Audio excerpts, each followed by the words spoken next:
This video is brought to you by John Robson Guitar Tuition. If you enjoy the content, please consider supporting the channel by enrolling on a course, purchasing some guitar lessons or a t-shirt, or you can join my Patreon. Now, on with the show. Hello chaps, welcome once again to John Robson Guitar Tuition. As always, I do hope you're well. It's Tuesday, which means we're doing a top 5 list, and the topic I thought I'd cover today is the aging process. I know it just came to me in an idea basically, because I'm starting to notice that the older I get, the more I'm changing as a guitar player. The things that I used to not like, I'm starting to think, maybe there's something to be said for that, and vice versa. So basically, I guess the conversation today is, I suppose, how I'm changing as a guitar player. I'd be interested to know if any of this resonates with any of you out there who maybe have noticed the same kind of things. So let's get cracking straight away with... The Clean channel is my new home. Yes, now once upon a time my go-to sound was always a dirty sound, and going back to the days when you would have a single channel amp and you would just clean that up a little bit from the volume control. You see in many guitar reviews that I do, that is always one of the things that I test. Can I clean this dirty sound up from the volume control and get something that will pass for a clean sound? These days I find I'm having much more fun on the Clean channel, just enjoying playing, those sort of, more harmonically complex chords.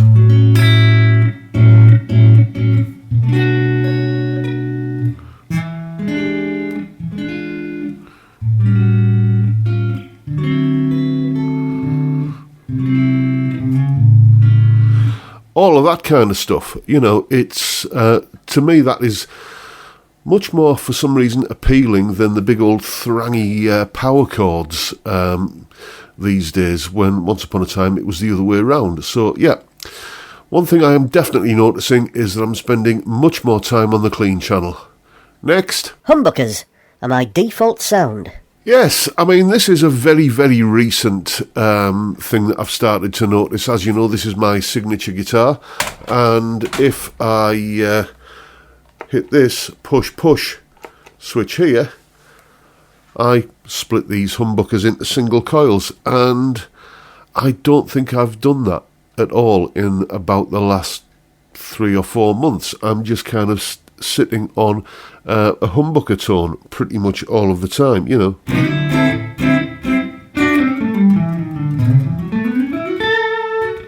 I just find it somehow more pleasing. Once upon a time, I mean, going way back to the 80s, I saw a TV show, Carl Perkins TV special I've talked about many times, and Eric Clapton came onto that and did a turn, and he was playing his famous black mongrel Stratocaster, and that was it for me. It was the sound that I wanted to hear, that kind of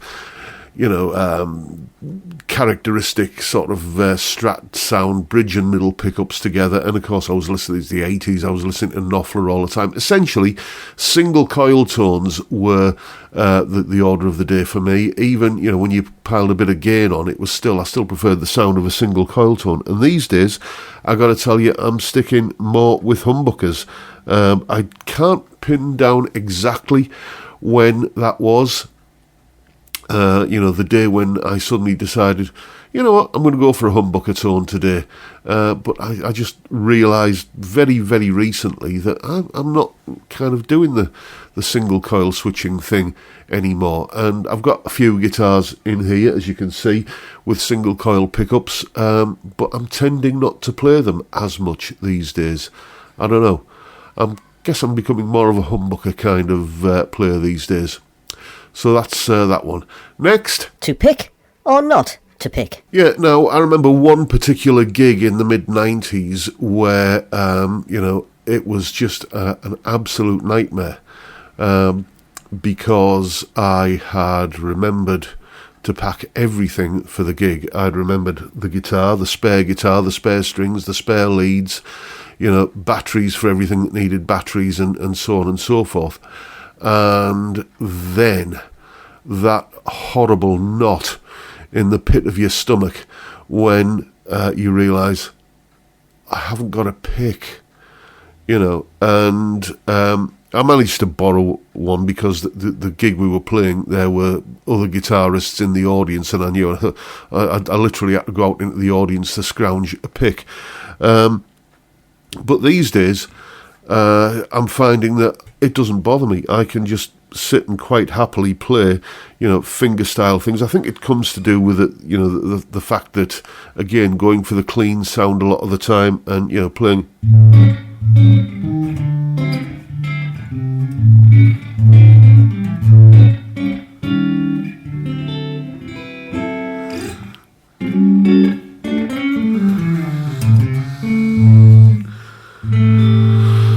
That sort of thing. I'm just finding a level of comfort playing with my fingers that once upon a time, I know now that if I had to go and do a gig, it wouldn't be, a disaster. It wouldn't cause me that sort of, as I say, that knot in the pit of my stomach on the realisation that I didn't have this little triangle of plastic with me anymore. So, yeah, I'm becoming more comfortable playing fingerstyle.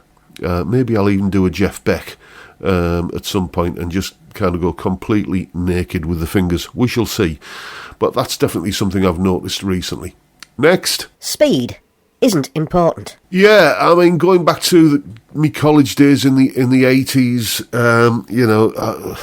hearing that first experience of hearing Gary Moore play, the Victims of the Future album, I think, was the first album of his that I ever heard, and kind of the blistering speed that he played with on that. And then I didn't quite buy into the whole 80s shred sort of thing, but I was certainly impressed by the dexterity of those guitar players. And I remember really loving at the time Joe Satriani, still do. And it's like, I really wish I could do that, and so you work at it, and, I did that video recently where I was talking about the lick, how I pretend to play fast, all that sort of stuff, which I'm a little bit,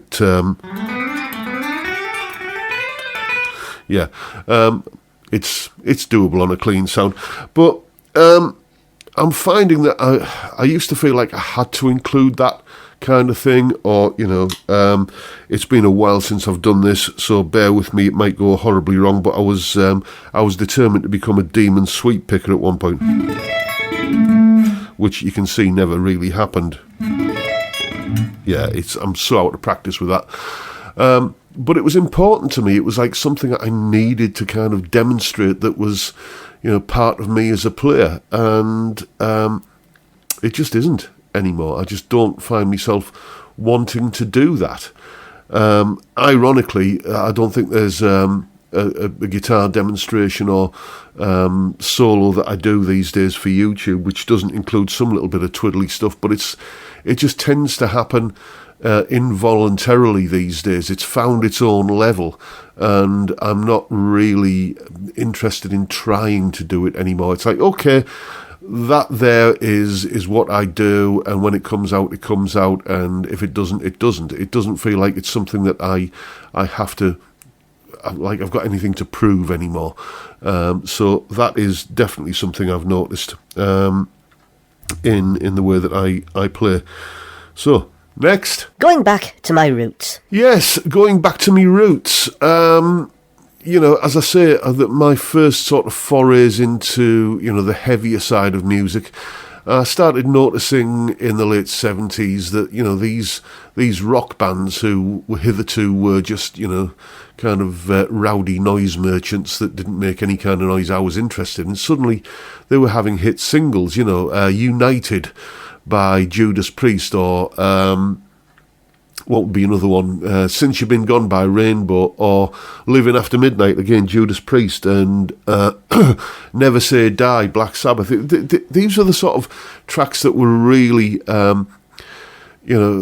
starting to make me think, well, actually, maybe this genre of music does have something going for it, and from then you get into the whole kind of dirty guitar sound and everything, and beginning to wonder how you can possibly get a bit of speed into your playing. But these days, I'm noticing that it's it's more about going for the kind of bluesier kind of stuff that I'm doing all the time. You know, I remember the first time, on jazz even, the first time I ever heard Stray Cat Strut, you know, those kind of spooky, scary sounding licks and chords in that. You know, I didn't know it was whole tone scales and augmented chords and that sort of thing. I just knew that, God, that guitar sounds really scary and spooky and you know, intoxicating. And I find I'm going back more to that kind of sound again and trying to, you know, demonstrate things with a little bit of an element of that in it. You know, just playing, as I've said before, you know, that the more kind of harmonically complex chords, things like, I love this chord, for example, a dominant 7 sharp 5, you know, to take us into that kind of chord change. And then there's the James Bond chord, isn't there, you know, the kind of, that one there, minor major ninth. I'm just finding I'm gravitating more towards those kind of things, which, you know, thinking back, are chords that were a part of the music that I grew up listening to. You know, the kind of rock and roll stuff from the 50s would often have, you know, the augmented chord in it. It's Chuck Berry's other intro, basically, isn't it, the augmented chord? Because Chuck Berry songs always either begin with like that, or they begin with that. And, you know, so those chords sort of got embedded in me at an early age. And as I say, I'm going more back towards that kind of thing than the old kind of chuggy kind of power chord sort of stuff these days. So there are 5 things that I've noticed that I'm kind of beginning to realise that I'm changing as a guitar player as I endure the aging process. I suppose it beats the alternative, doesn't it? Let me know if, as I say, any of this resonates with you. If you know, you've noticed any of these things, changes in the way that you play, changes in your listening habits as you get older. I'll be interested to know if this is just something that I'm experiencing, or whether, you know, as gentlemen of a certain age, we're all going through it. Let me know. Anyway, that's pretty much the video for today, folks. I just needed to get that off my chest. Hope you've enjoyed sharing these reminiscences with me, and if that's the case, please hit the subscribe button and the notification bell if you haven't already done so, and why not drop me a like while you're at it. Don't forget, as always, every Friday 5 PM UK time, the live stream where we drink beer and talk about music and guitars. What, I ask you, is not to like about that? A fantastic way to kick off the weekend, and I'd love to see you there if you can make it. But for now, I'll bid you all a good day and say thank you so much for watching. Thank you for your time. Look after yourselves, folks. Stay well, stay safe, and above all, stay sane. Bye for now.